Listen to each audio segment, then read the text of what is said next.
All right, recording begins. It's Halloween. Boo. Ooh. Yes, it's very spooky. Thank you all for being here. Let's go ahead and crush a cell cycle lecture. All right? Yeah, very cool stuff. There's nothing scarier than one becoming two. And the complicated terminology that you're about to have to grapple with of chromatid, chromatin, chromosome, centromere, centrosome, kinetic core. It's a whole thing. And then homologous chromosomes versus sister chromatids versus duplicated chromosomes, blah, blah, blah, blah, blah. Blah. If that didn't scare you, I don't know what will. Let's go ahead and just start approaching it as reasonably as possible. Remember, there is a video linked in the PowerPoint. You are free to watch it. It's good. It just tracks where do all the chromosomes go during mitosis. Remember, we're talking about, there are two different types of cell cycle, okay? We've got the cell cycle of mitosis, where the T stands for two. That was your idea there. It's two identical cells. And then we've got meiosis, which produces four non-identical cells. All right, we're going to talk again about ploidy. If you remember, you've got a diploid organism, produces gametes. The gametes are haploid. Two diploid individuals combine their haploid gametes, and that generates a new diploid individual, meaning two copies of each chromosome, haploid meaning one copy of each chromosome. Okay? Now, generating those gametes, that's the output of meiosis. We talked about somatic and germ cells. We talked about a karyotype, all right? I emphasized for you that this karyotype here, while it is a human karyotype, a karyotype with 23 chromosomes on it does not necessarily mean that you are looking at a human. There are many organisms that have 23 diploid pairs or 23 homologous pairs of chromosomes. All right? Chromosome number doesn't dictate what organism you're looking at. All right. Prokaryotes have a single chromosome. It's circular. They got no nucleus. It's all just jumbled up, floating inside the cytoplasm.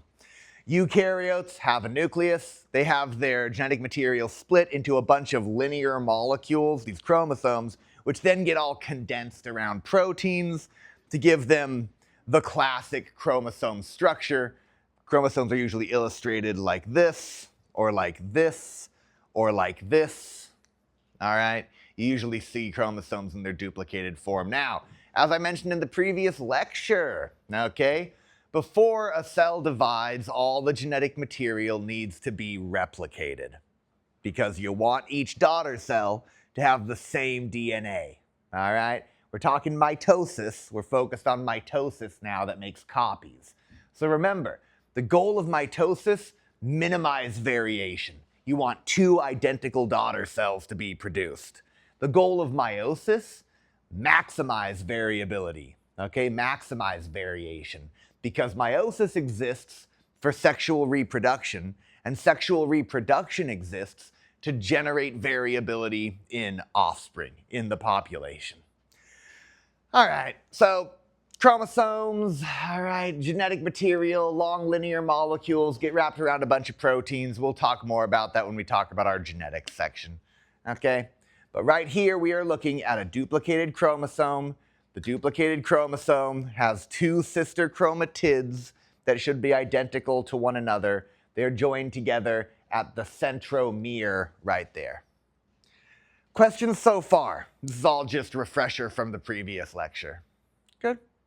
Okay, so we've talked about chromosomes, we've talked about replicated chromosomes, we've talked about sister chromatids, all right? And we've talked about the centromere. But remember, this is a chromosome, and this is a chromosome with two sister chromatids, and then when the sister chromatids separate, these are both chromosomes. Okay? Awesome. So, in a diploid organism, you've got two copies of each chromosome. You've got two copies of chromosome 1 these are called homologous chromosomes, and they should be very similar to one another, right? They should even have the same genes at the same locations.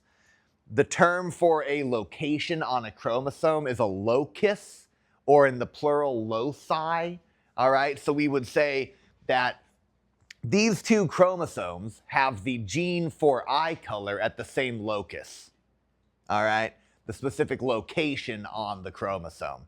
Now that can change sometimes, and that's incredibly important in higher level genetics.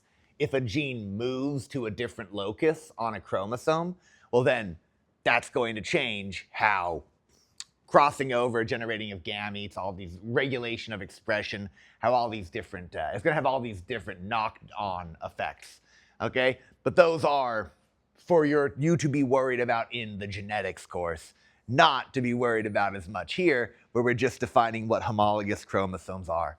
So, to repeat, you've got 23 distinct chromosomes, okay? But you got 2 copies of each.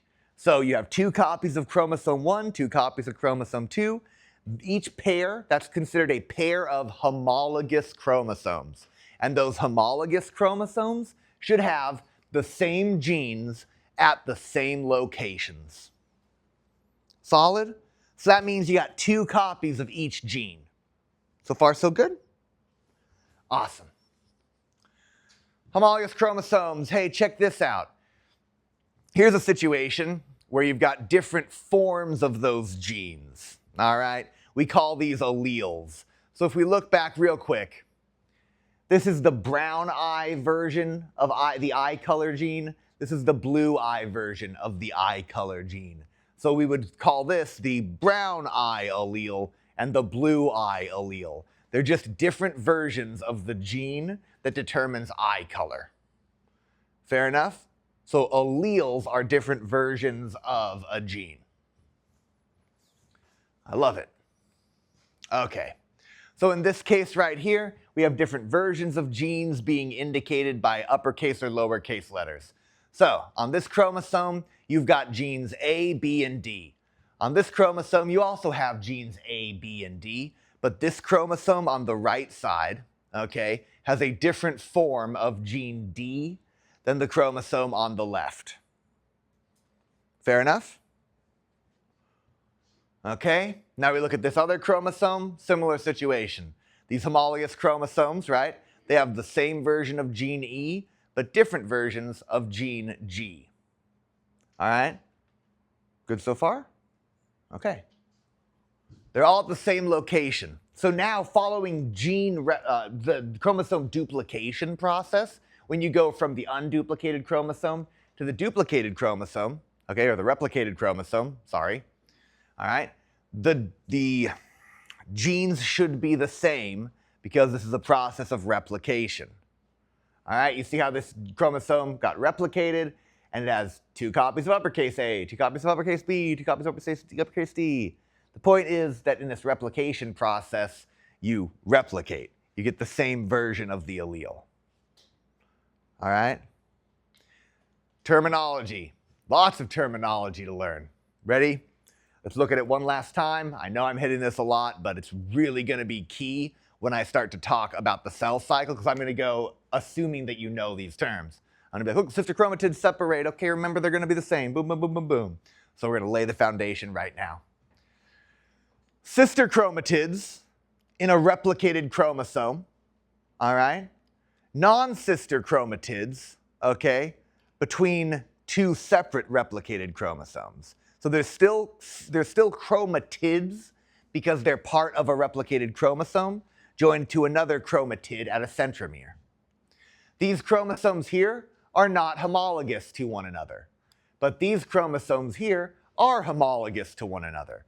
And these chromosomes here are homologous to one another. They are homologous chromosomes, also sometimes just referred to as homologs. All right? Boom, boom, homologous pair, homologous pair. Cool? Centromere, the point at which the 2 sister chromatids are joined. All right? Sister chromatids are joined directly. Non-sister chromatids, all right, they are on separate replicated homologous chromosomes. they're not the same as one another. Sister chromatids should be the same. Yes. I got an interesting question. I've noticed Okay. with centromere, they're not always at the center or like symmetrical center of the chromosome. Sometimes they're really high up. Yeah. And sometimes they're low. Is there a specific reason for that? In the evolution of chromosomes, there's been a lot of shuffling around of their structures. So the idea being that probably centromeres of the first chromosomes were central, all right? But then sometimes a chromosome just loses a big chunk of it, and that gets moved over to another chromosome. All right, there's been a lot of rounds of cell division, all right? So that's probably the most straightforward explanation for why that could happen. Yeah, awesome. I love it. Okay. A chromosome, okay, more terminology stuff. One last time. A chromosome, a replicated chromosome. Sister chromatids, a pair of homologous replicated chromosomes. Non-sister chromatids, non-homologous chromosomes. Here's the whole thing. Questions about that? Please. So when it's like a pair of chromosomes, is that a pair of replicated chromosomes or a pair of just regular chromosomes? So right here, we've got a pair of non-replicated chromosomes, right here, that are still homologous. So a pair of homologous non-replicated chromosomes, and here's a pair of homologous replicated chromosomes, right? So you can have a pair of non-replicated or a pair of replicated chromosomes. So yeah, please. So they only replicate like when they're about to do mitosis, right? Yeah, not like the second before you do mitosis. There's around, between actual cell divisions, there's this stage called interphase, where the cell is just doing what it's supposed to do, and then it replicates all its DNA, and then it spends some time accruing resources and getting ready for the actual division process while still carrying out its regular functions. But yes, the DNA is replicated in preparation for division. Yeah, does that make sense? Yes. Awesome, I love it. Yes, and then I'll get over to you. Yeah. And then, so back to the first question about the replicated versus non. Yeah. So we're looking at this like hot dog style instead of a hamburger. Yeah. Okay. The centromere seems like it would be like the halfway point where you like the top half would be replicated to the bottom half, but it's the side that's replicated to the side. Exactly. It's hot dog. Yep. So this is one chromosome. That's the replicated chromosome right there. Yep, so it's not joined like that. Even though if you flip this onto its side and then kind of like skewed the image, it would look the same. But no, it's very good to make sure we're clarified on that for our diagrams, because that's going to be a consistent convention as we move forward and look at chromosomes. I got one ahead of you. Yes? Here? Here. It was this way. This one? This one? This one? Yeah. Like this? Yep. Sorry. I'm just confused because if the sister chromatids and the sister non-chromatids are both homogeneous chromosomes, or Yeah, I see what you mean. Yeah, so check this out, right? The sister chromatids are the result of chromosome duplication. This chromosome gets duplicated and it makes a copy of itself, and those are now sister chromatids. But non-sister chromatids are part of a pair of homologous chromosomes, so they're going to be similar. They're going to be very similar to one another, but they could be different because one came from the sperm cell, one came from the egg cell, right? So they have different origins. And chromosomes are big and have a lot of genes. So non-sister chromatids are going to be different from one another in some ways. the non-sister and the sister chromatids are going to be homologous. It's only if they're like the blue one and the red one, they're non-homologous because they Homologous, just to, yeah. No worries. I just want to catch it now, yeah. the blue one and the red one aren't homologous. Yes, this blue is not homologous to red. And in a homologous pair, if they're not joined, but the chromosomes have been replicated, there are non-sister chromatids. Does that sort of make sense? Yeah. It is super confusing. That's why we're really taking our time with this. So please ask lots of questions about it. I think you had a question, is that right? Yeah. I was just wondering the difference between a metacentric Where? Oh, I don't even remember. Yeah. Oh, it's where the it's where the centromere is. Yeah, which is something that matters, but not something that matters for our biology 105 discussion. Yeah. Cool. Not a satisfying answer, I know, but we'll all forget about it, in like 90 seconds, hopefully, right? Good. What if I go like this? I go, bah! Now it's been washed from your brain. Okay. Solid. So let's look at this process in the actual cell cycle. Okay? So look, there's a non-replicated chromosome. It gets duplicated, making a replicated chromosome with sister chromatids. During mitosis, those sister chromatids are going to get separated, generating 2 daughter cells, which now have the same chromosomes as the mother cell. Cool? That's the goal. That's the big overview. Now let's fit it into the cell cycle. Okay? So the cell cycle has a big, let's say the cell cycle starts with 4 broad stages, and then one of those stages is subdivided into multiple phases. All right? Now, let me explain what I mean, or vice versa. There's multiple phases, and then there's the stages within the phase. It's annoying. Check this out. Here's what a cell does over the course of its life. It exists, it does what it's supposed to do, then the DNA all replicates, then it continues to exist and does what it's supposed to do, and then it divides. All right? Now, we divide up the mitotic or the M phase into a bunch of little sub-phases here, where we describe essentially what happens with the chromosomes. But all of the chromosomes get replicated in S phase. So S for synthesis. S is where new chromosomes get synthesized, or where sister chromatids get synthesized, all right?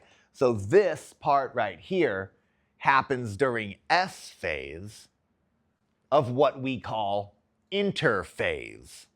So in the cell cycle, interphase is the group of phases between divisions. So the cell divides, and then the cells go through interphase for a while. And then they divide, then they go through interphase for a while. Question? There are checkpoints within interphase, but interphase is actually, your cells have to do a lot more for you than just divide. And this is when, interphase is when the cell is doing that other stuff for you. It's being a liver cell. It's being a skin cell. It's being part of a tissue. It's carrying out metabolic pathways, right? It's producing different proteins. It's signaling. It's doing all this stuff. That's during interphase. M phase is set aside for when the cell's actively just making another copy of itself. Make sense? Perfect. I love it. So we've got interphase. It's often taught as go, stop, go, or growth, stop, growth. I like to go with growth, synthesis, growth, or go, synthesis, go. So you've got G1 where the cell is going. It's doing its regular processes. Or the cell is growing. As it's carrying out its processes, it's also getting larger and accruing more things inside of it. All right? The S phase is set aside for synthesizing sister chromatids, taking DNA, replicating it. Yes?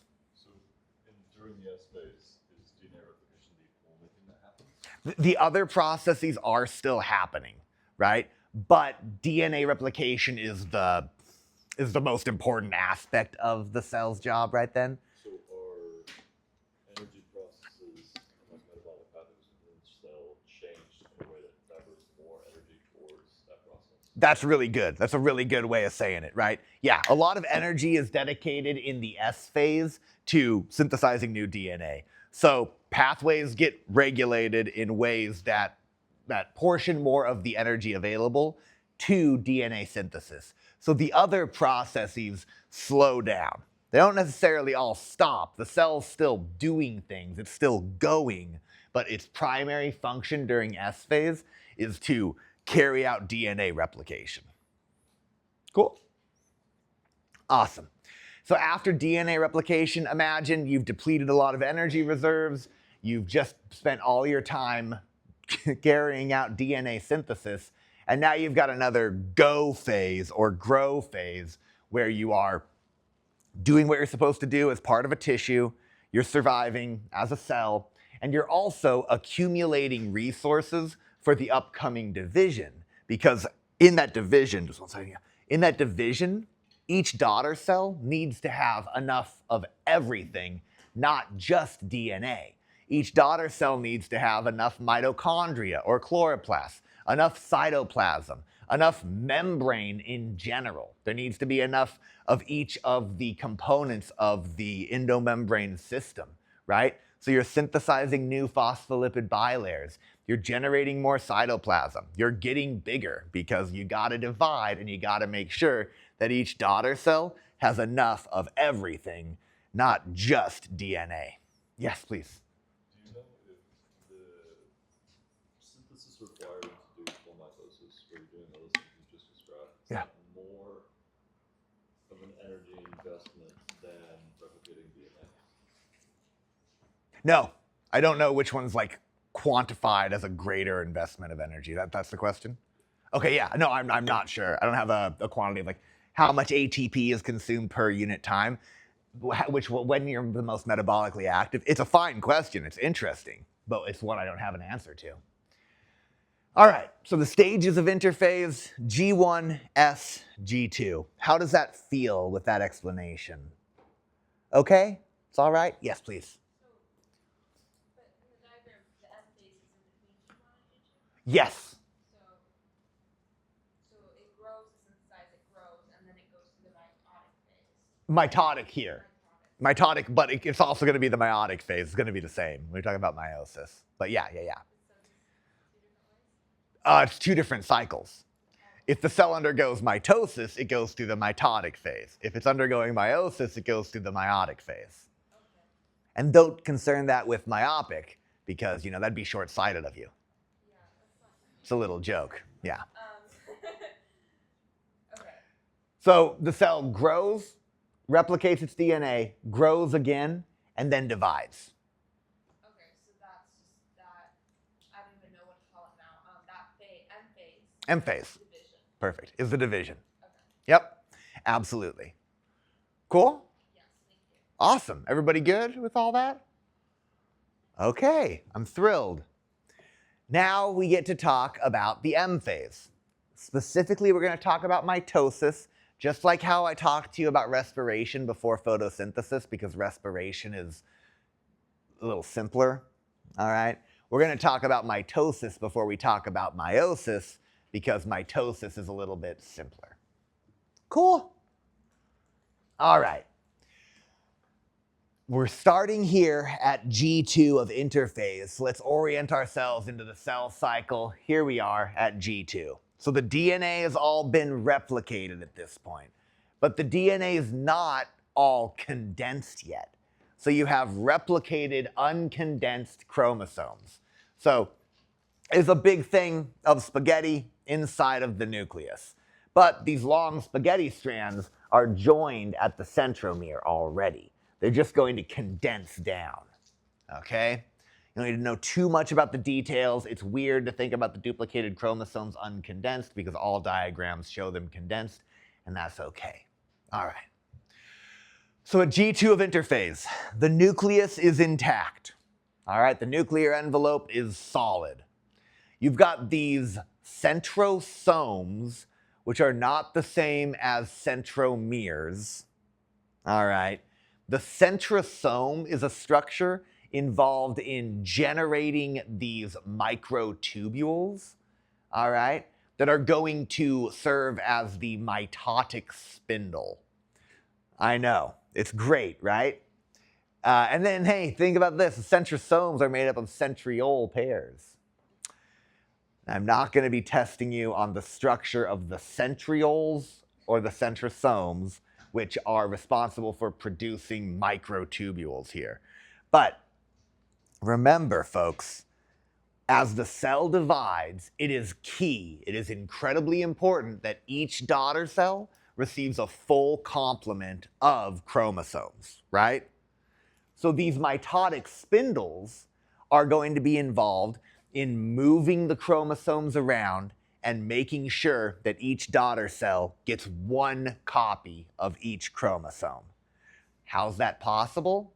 Well, the mitotic spindles start to grow, then the nucleus dissolves, and the mitotic spindles attach to the chromosomes at the centromere, all right? Forming a structure called a kinetochore. Isn't that great? Now it's got a new name. So look at this. We're not memorizing stages quite yet, phases quite yet. The nuclear envelope has to dissolve in order for the mitotic spindles to connect to the chromosomes, to the centrosomes. Very good. The centromeres, sorry, not the centrosomes, jeez. Okay. Then the chromosomes can be aligned at the center. These things sort of just wiggle them back and forth, the microtubules. Then you can yank apart the sister chromatids, and that's going to make sure that each daughter cell ends up with one copy of each chromosome. Does this sort of make sense overall as far as like a visual? Look, it condenses, the nuclear envelope degrades, you attach the mitotic spindles, and then you align the chromosomes at the center, and then you yank apart the sister chromatids, and now you end up with two daughter cells that each have the same number of chromosomes. They're just no longer replicated chromosomes. So you went from, in this case, within this cell, 1, 2, 3, 4, 5, 6 replicated chromosomes, and then when you yank them apart into daughter cells, you end up with 6 unreplicated chromosomes. So it's the same chromosome number, you just went from replicated to unreplicated. See how that happened? All right. Okay, great. Now let's talk about the different phases. Cool? G2 of interphase, everything's been replicated. We love it. It's great. The cell's ready to start dividing. In prophase, what happens? The chromosomes condense. All right?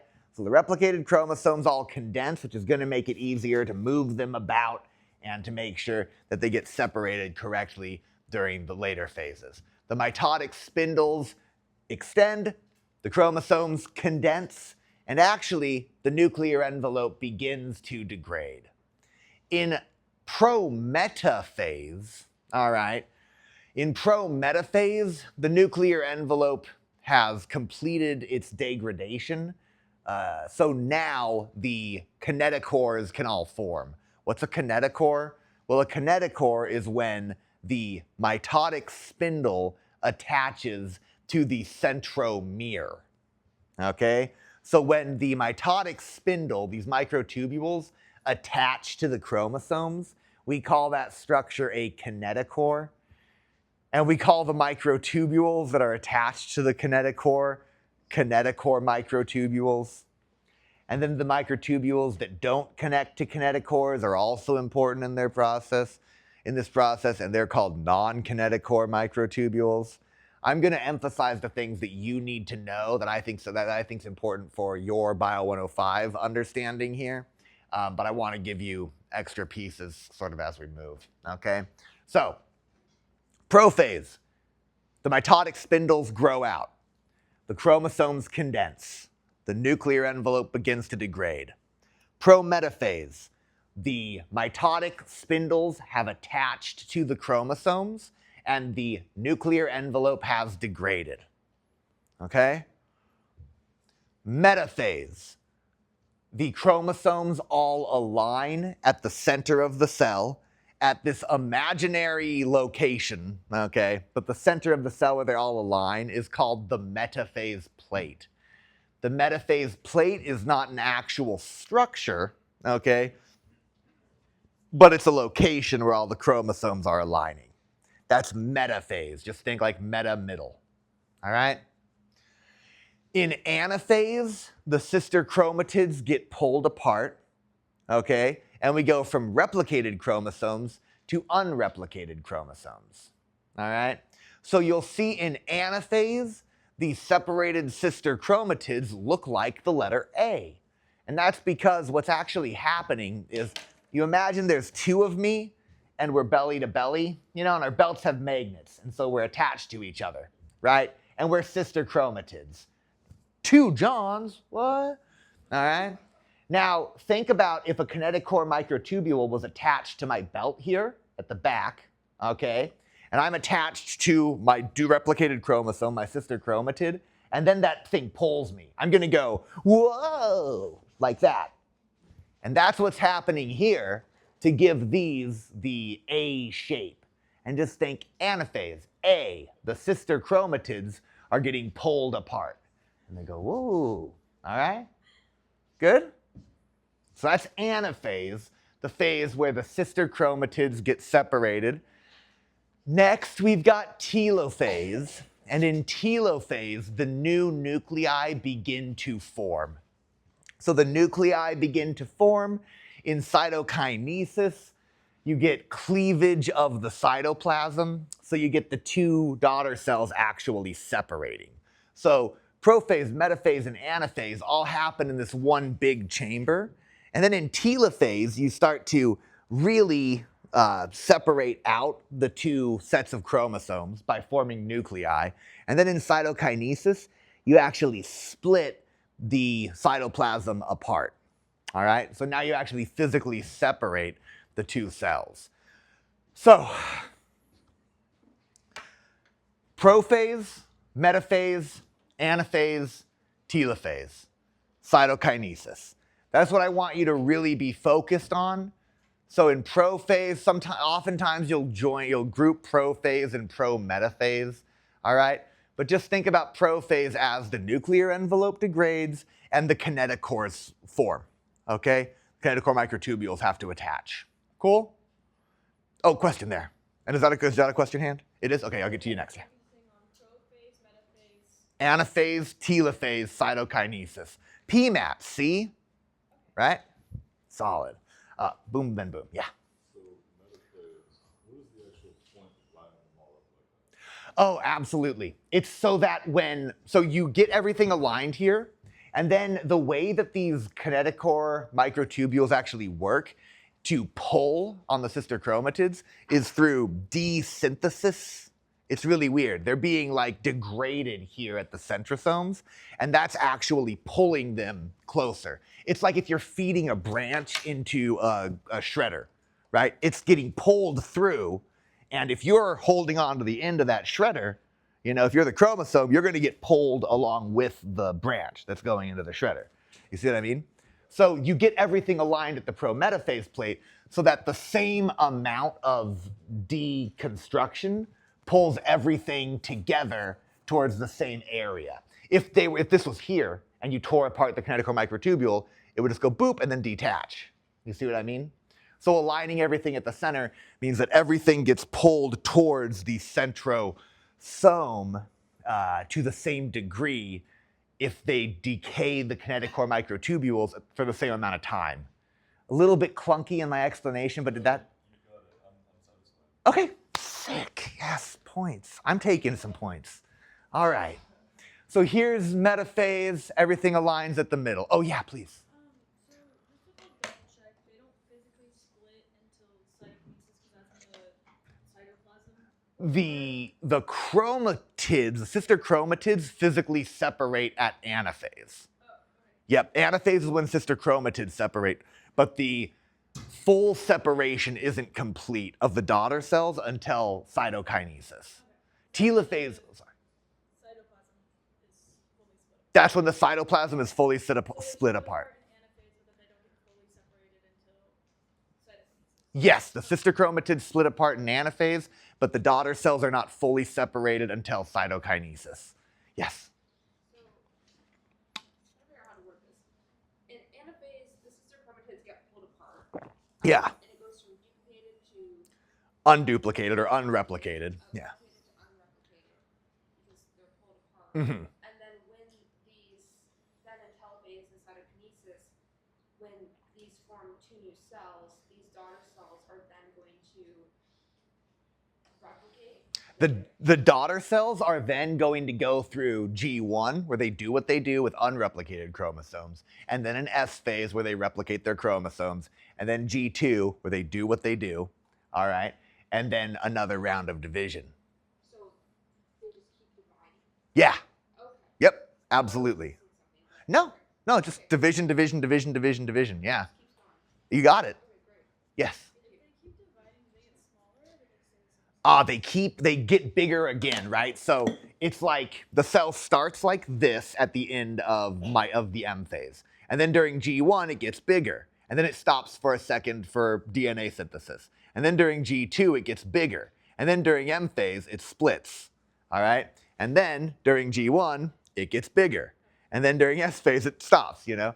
So the cells go like big, small, because when they divide, they have to have the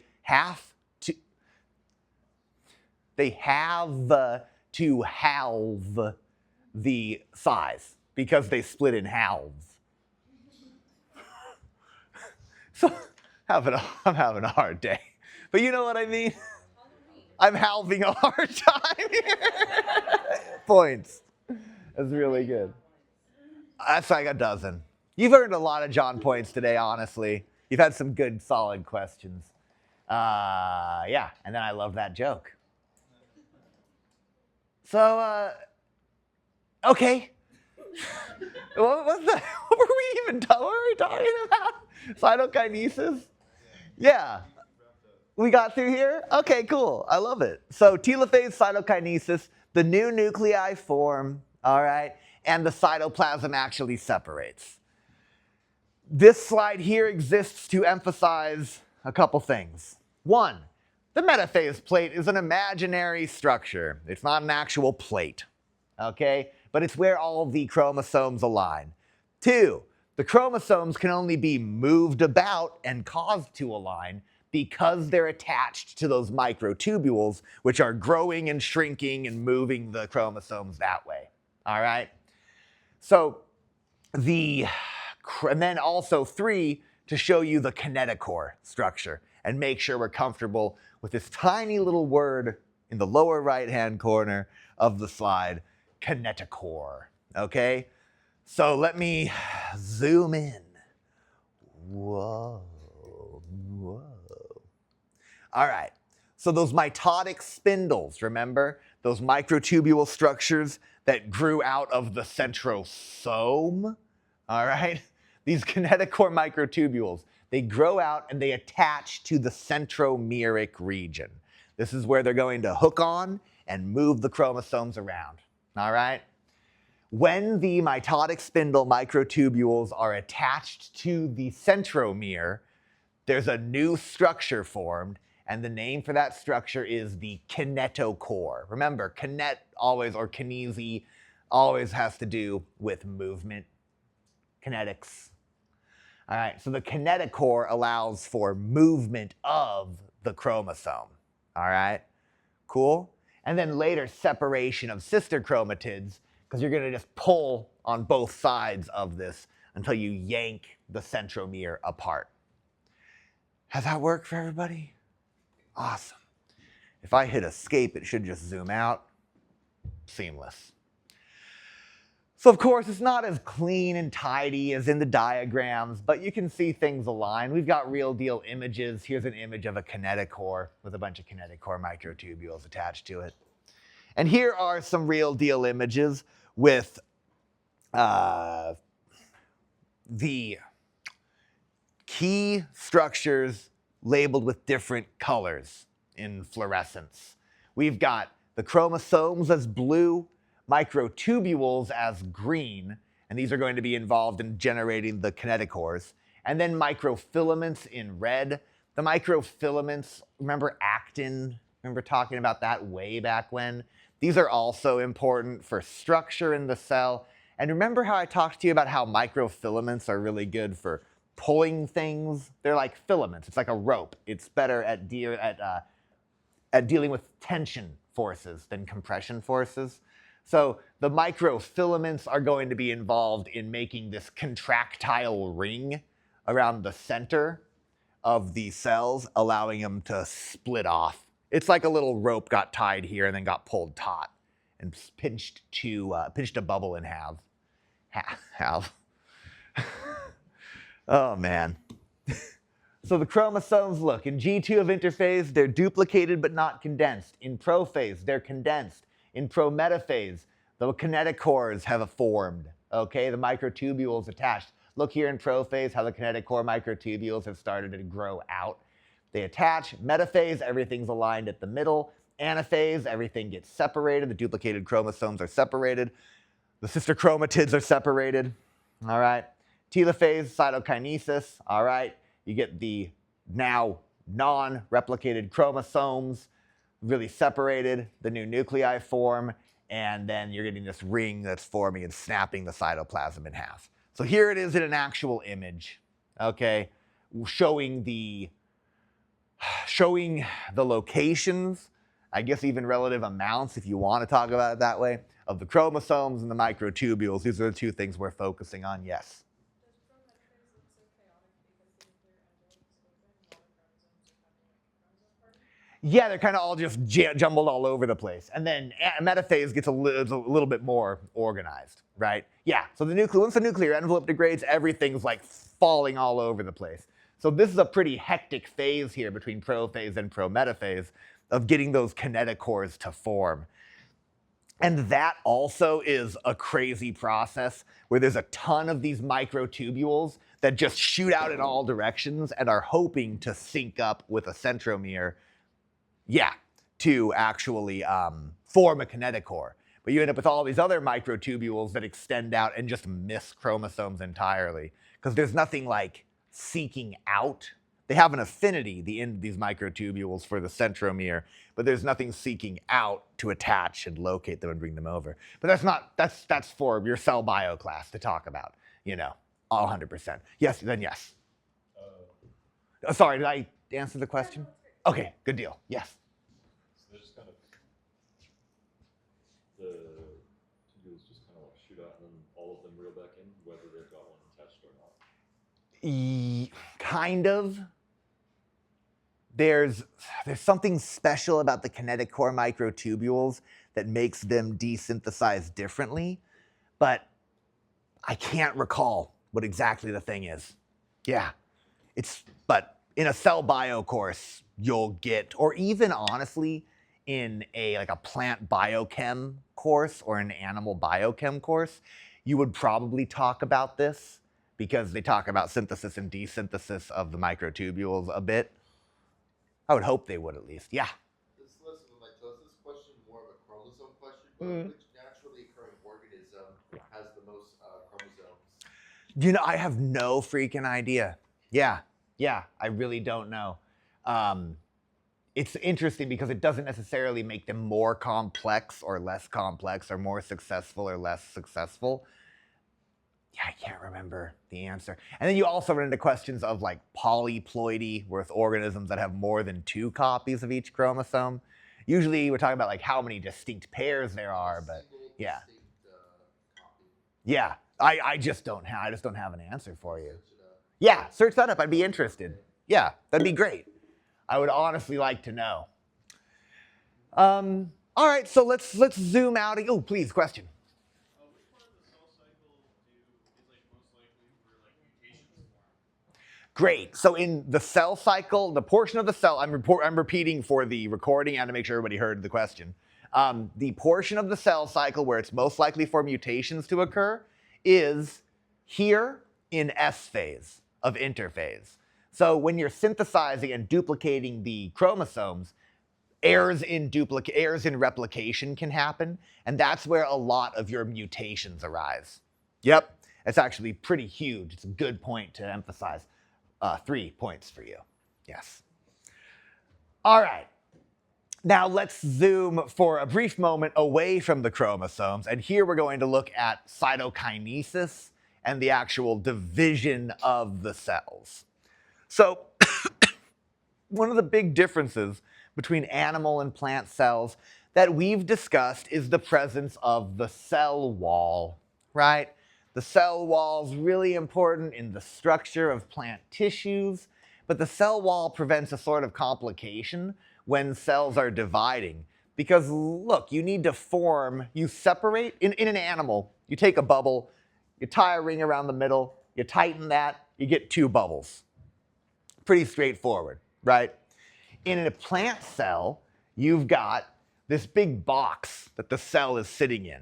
So after the nuclei divide, after telophase has happened, you've got to actually, and cytokinesis even, you have to actually build up this new cell wall that divides your mother cell into 2 daughter cells. So there's just all these vesicles full of cellulose that form this structure called the cell plate, which, unlike the metaphase plate, is an actual real structure, okay? It's going to form a new cell wall. Now, it's very reasonable to think, but what about when these divide? Isn't that going to make it smaller, and then smaller, and then smaller, and then smaller, and smaller, and smaller, and smaller, and smaller? And yes, it would, except that there's a process after this where the cellulose gets relaxed by enzymatic action, and then turgor pressure expands the cell. So the cell expands following the division.